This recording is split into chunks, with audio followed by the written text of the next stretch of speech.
plug into something? Oh yeah, that joins up with the white cable. A white cable? Yep. In the late 80s, a new science fiction sitcom exploded onto our screens and somehow managed to be a mainstream success and a cult phenomenon at the same time. Or is it the yellow cable? Yes, I think it should have been yellow. We get something like 8.9 million viewers on BBC Two. Now, they can't all be anoraks, can they?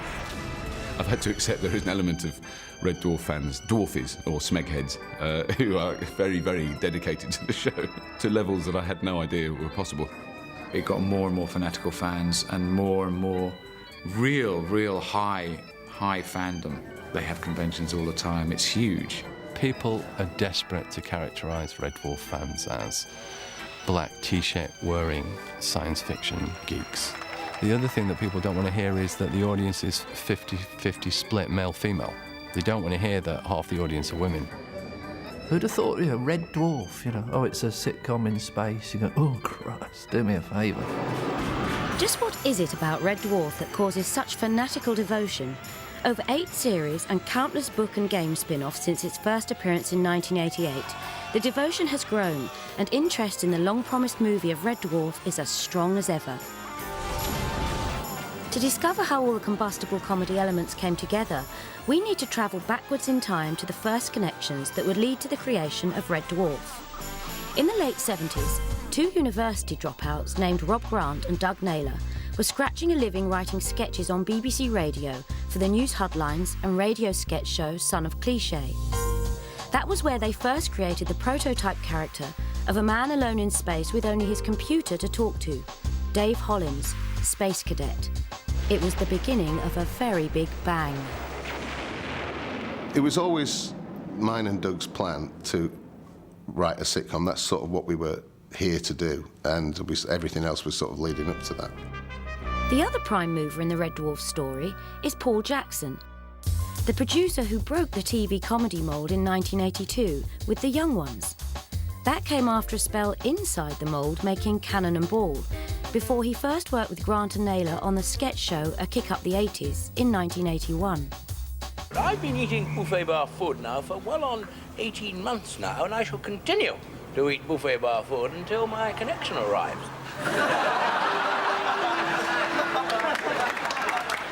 While writing their BBC radio show Son of Cliché, Grant and Naylor became part of Paul Jackson's Three of a Kind team, writing material for Tracy Ullman, Lenny Henry and David Copperfield, before working for Jackson and the Brummie comic Jasper Carrot on Carrot's Lib. Hello and welcome to Call My Bluff. That was a core writing team of only about 7 people. We used to work in the office, which was unusual. Writers normally wrote and sent their stuff in.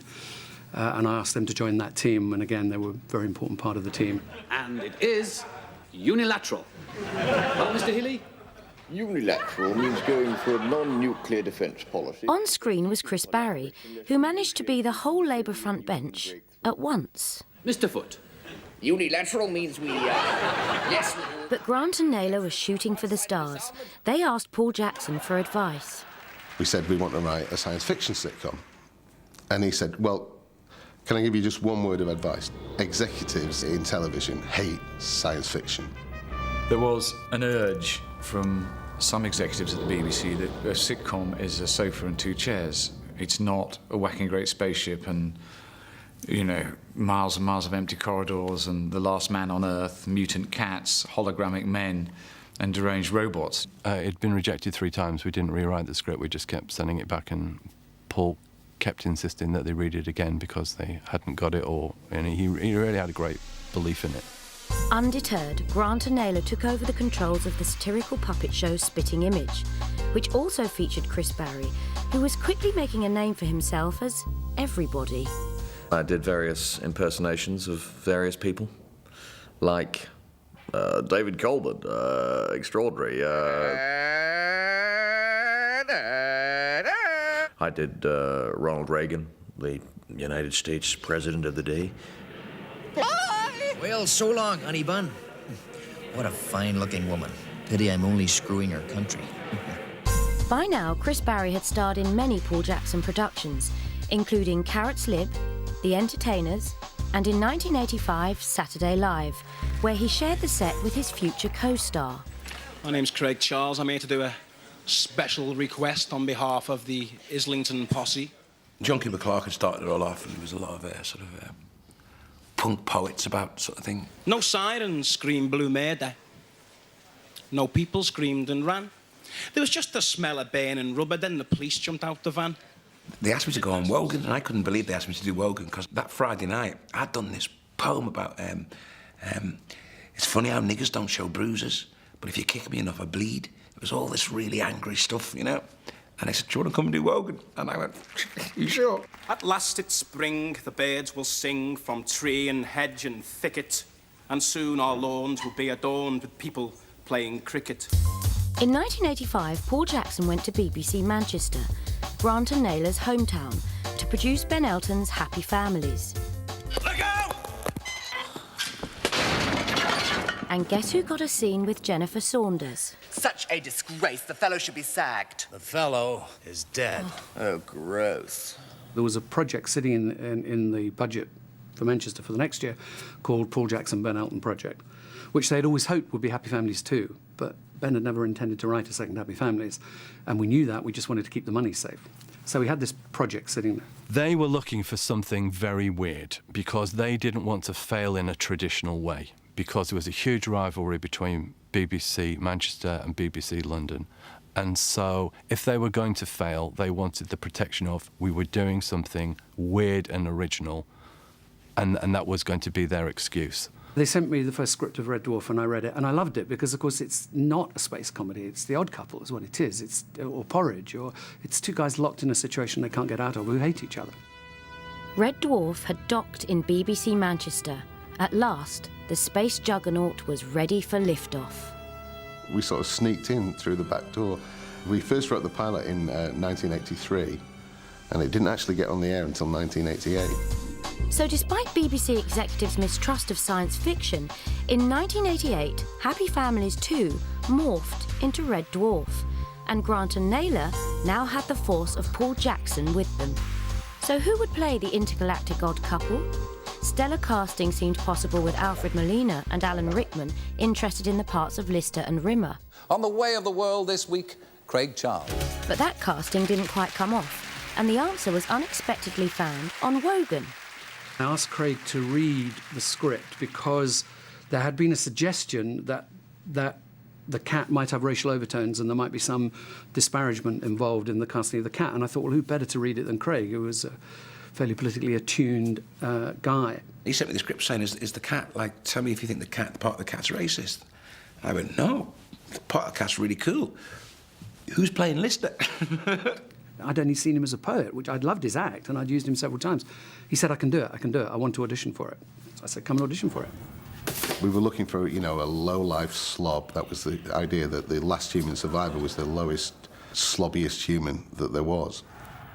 Rob and Doug didn't want me to have the part. It was Paul Jackson that kind of really pushed it. Rob and Doug are Mancunians. Mancunians hate Scousers. They did not want their baby, Dave Lister, the last remaining human in the universe, to be a Scouser. They just didn't want it, you know. So Craig Charles became a Liverpudlian Lister. But who would play his other half, the Jack Lemmon to his Walter Matthau? How nice to see you again. Chris Barrie was keen to show there was more to him than 1,000 voices. He asked us to do an audition, which we felt a bit embarrassed about because we knew him so well. But we did have him along, and he did an audition, and he was sensational. He gave a great audition, and we thought, oh, I didn't know he had that in him. Lister, shut up! I'm only human. Well, don't.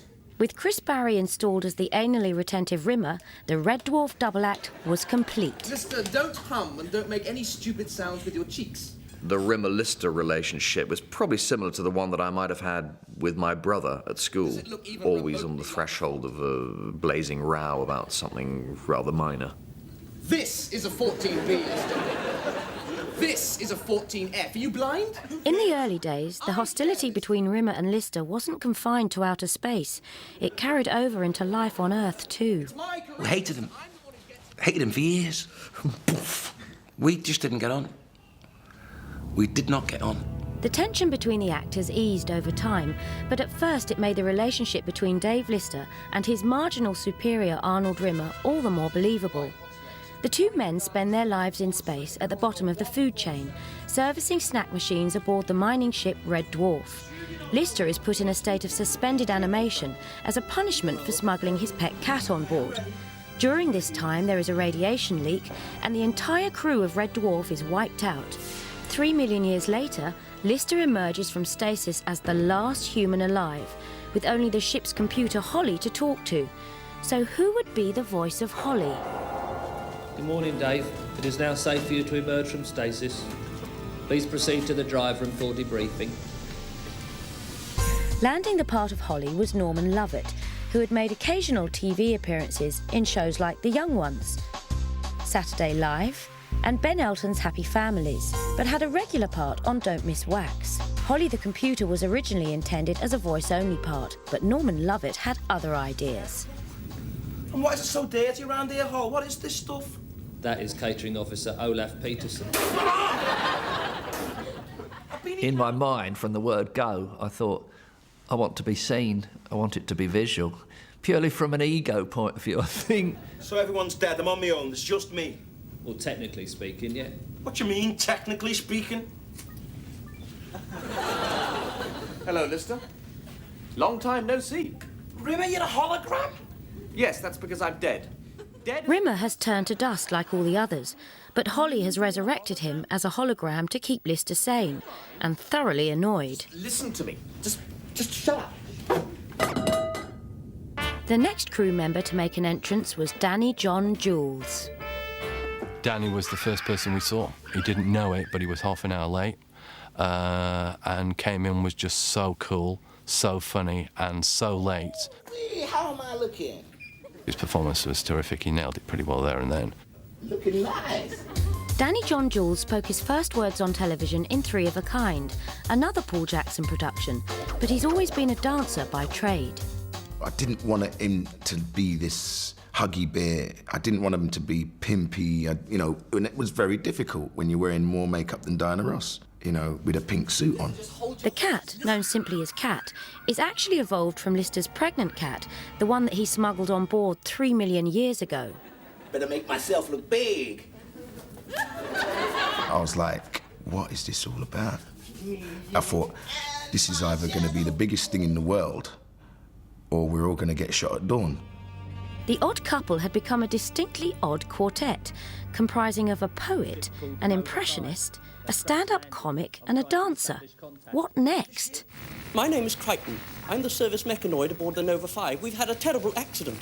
For ages, Doug had been sort of saying we should have a robot on board because, we could. It was becoming increasingly difficult with the limitations of a computer who has no physical form, a hologram who has no physical form, a cat who doesn't integrate in a normal human way, and a single human. I felt we need some other new person in here.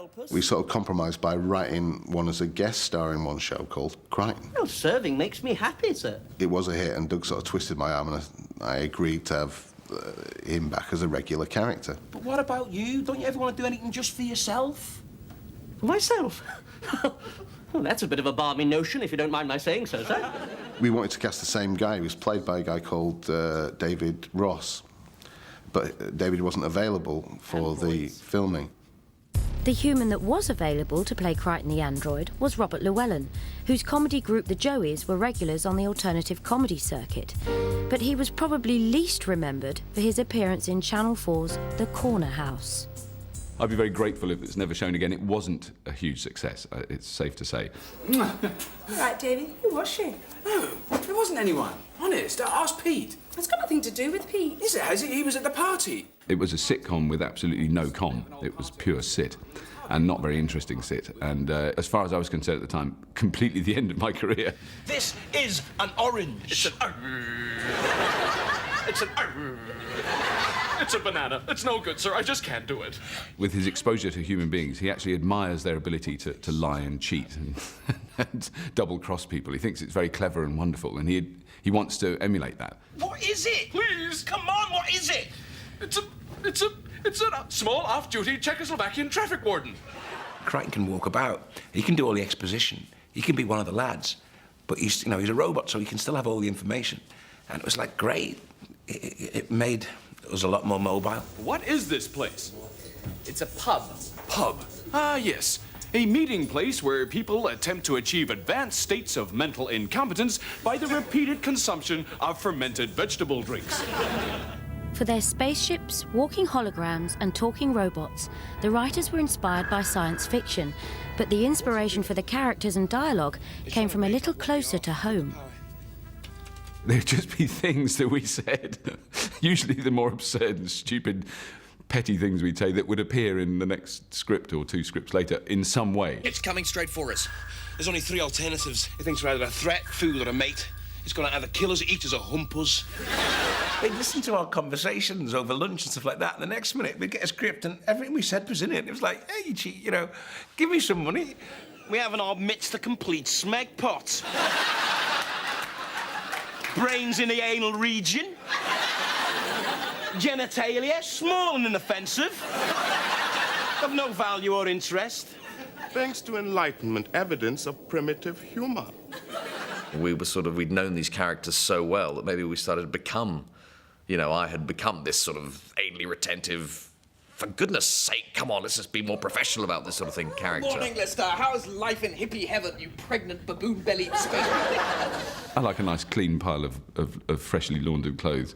And so that was, that was seized upon in a great way. And Chris Barrie does collect things. He's got a very big collection of enamelled Victorian advertising signs.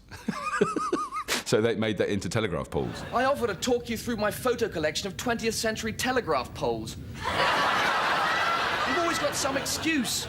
None of you like Morris dancing. Chris is a lot nicer bloke than Rimmer is, And my personal hygiene's slightly better than Lister's. But we are kind of, along those lines. Craig came down into the canteen late one morning and he's finished serving, and he stole one of Danny's sausages and squirted some mustard on the table. Rubbed the sausage in it, took a bite and started waving it at Rob and Doug. And he said, listen, Rob, I'm really worried. And he dipped the sausage in the mustard and crammed it all in his mouth in one go. He said, about being typecast as a slob. Grant and Naylor took their science fiction seriously and used it to give their characters different versions of themselves from other dimensions, expanding the storyline possibilities. How do you do? How do you do? So you must be Lister. And you are too. In one episode, the crew met their doubles in a parallel universe where females were the dominant sex. Even Holly the computer met his double. Hello, I'm Hilly. Hello, I'm Holly. Paul Jackson was very fair. He said to me, do you mind if Hattie plays your double? Because I think when she started doing stand-up, she was called a female Norman Lovett. It was kind of my natural style, I think. It wasn't anything put on. So they did need someone that was deadpan like Norman for that episode. You better boogie on over and we can sort it out. Right on, sis. See ya, Hole. See ya, Hill. I'm in there. As far as I was concerned, that was the only episode I was ever going to be in, and I was completely thrilled and going, oh, I'm in a Red Dwarf and things. And then between series 2 and 3, Norman left. Norman moved up to Edinburgh. I wasn't too keen on coming down for rehearsals. He decided he wasn't going to do the series.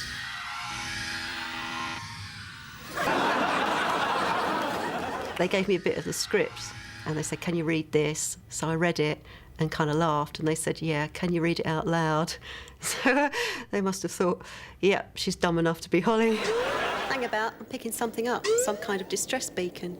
I've got to put my hand on my heart and say, no, I wasn't happy, because they promised they'd replace the part with, someone different. That's what they promised, and they didn't do that. Ah, so hereafter, Hattie, who was Hilly, becomes Holly. Meanwhile, Norman gets his own series, I Love It, where he plays an inventor with a talking pet. Hello, I'm Norman. I live here. It was about me living with a dog, and I was an inventor. I'll show you what it is. Bit surreal and stuff, but overall it was pretty different. I think I've really hit the jackpot this time. By now, Red Dwarf really had hit the jackpot, and that called for a celebration. It was the most watched show on the channel. It would buy like millions, you know. We'd get like 8 million viewers, something like that, and the next most watched show would have 4 million views, something like that. It was like, it was that big. We started hearing that it'd been shown in PBS channels in the States, and they started issuing some T-shirts, and they were selling by the thousands. And we suddenly thought, blimey, O'Reilly, it's a hit. A sure sign of the show's success was that the Americans wanted their own Red Dwarf, with a few changes, of course. I'm the only one alive on the whole ship. All 5,000 people wiped out? This is terrific. I'm in charge. The lead actor who's playing Lister looked like he should have been on Baywatch. I was in a convention in America. They said, "What did you think of the American pilot?" I said, "You're Americans. What did you think of it?" And they all said it was crap. And then, strangely, at the height of its success, Red Dwarf's writers Rob Grant and Doug Naylor decided to boldly go their separate ways. Could that mean game over for Red Dwarf? We were doing the TV show, we were doing the American version, and in between we were sort of looking over games and all kinds of things, and I just felt like I'd had enough of that. I wanted to do something else. I think it was very sad that two people who were so close and such good friends, just at the moment of their greatest success, suddenly, for some reason that I don't know anybody who knows the reason, couldn't talk to each other. Basically, I had to make a decision of, did I want to do any more? And I did, and the other guys did too. Oh, Lord, man. Dave, don't ever leave us again. I won't. Do you promise? Oh, Listy. Rimsey.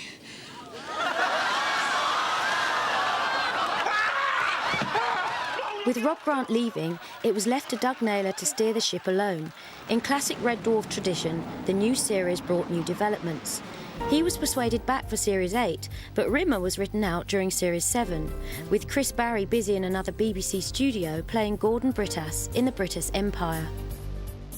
Morning, everyone! I thought, yeah, I'll give that a whirl. But when I first read the script, I thought, well, where are the jokes, you know? Something is sending out a signal that I'm not in charge, that I may well be making a bit of a fool of myself. Any guesses? Mr. Brittas? Exactly. Tight and hanky, not coordinated. Hattie, the new Holly, who was the former Hilly, was replaced after 2 series by Norman, the Holly who Hattie had replaced in the first place.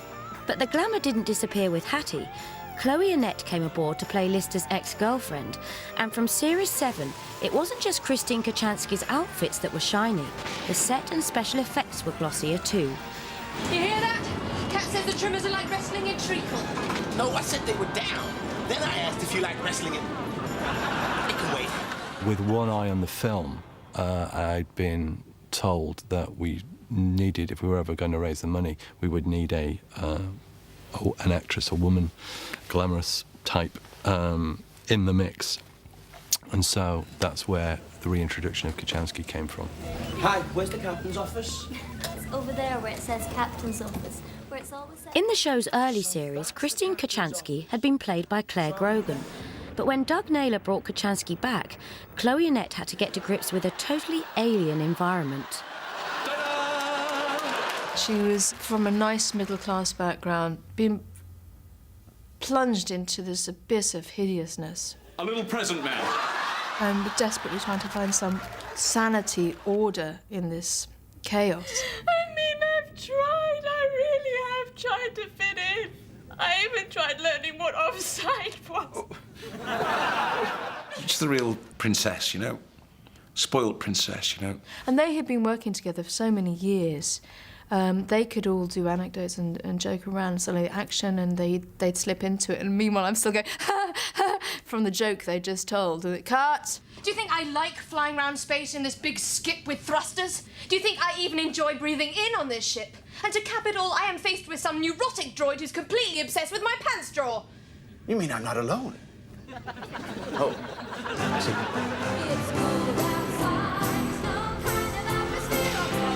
Red Dwarf went out on a high in 1999 after 8 series, and with its fans shouting for more. Its place in the sitcom firmament was assured. But what happened to Red Dwarf's crew?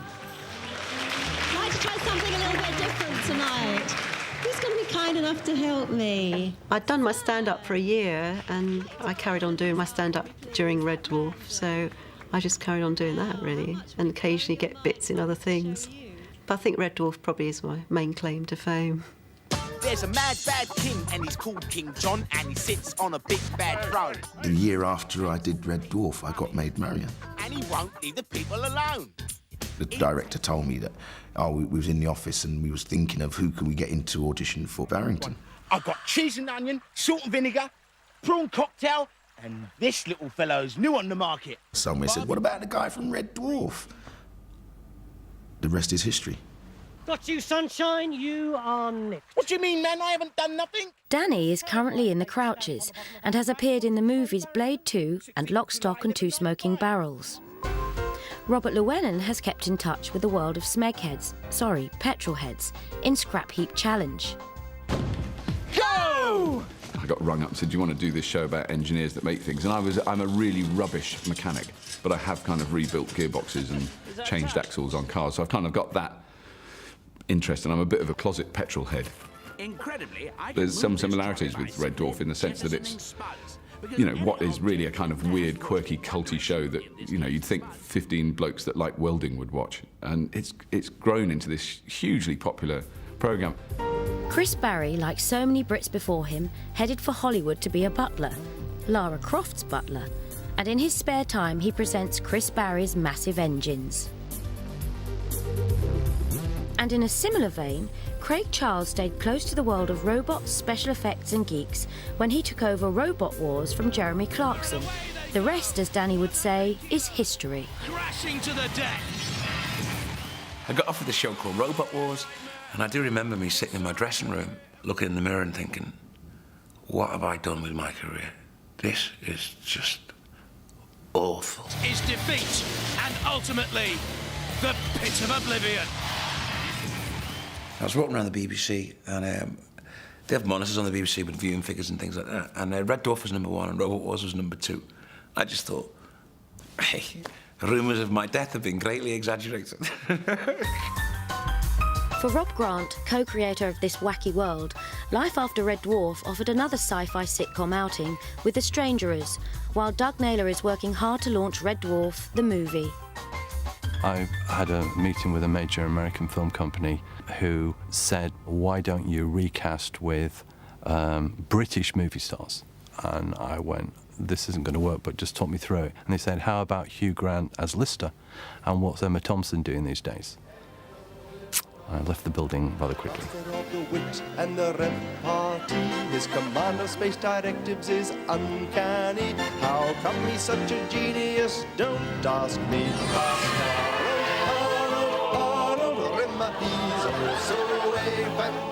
We must have hit the mark somewhere if we've got people coming up to you with their own homemade H on their head, quoting chunks of a programme that was first aired 12 years ago. I never want to see or hear from that scum-sucking lion, weasel-minded Smegger in my entire life. Sigmund Freud, eat your heart out.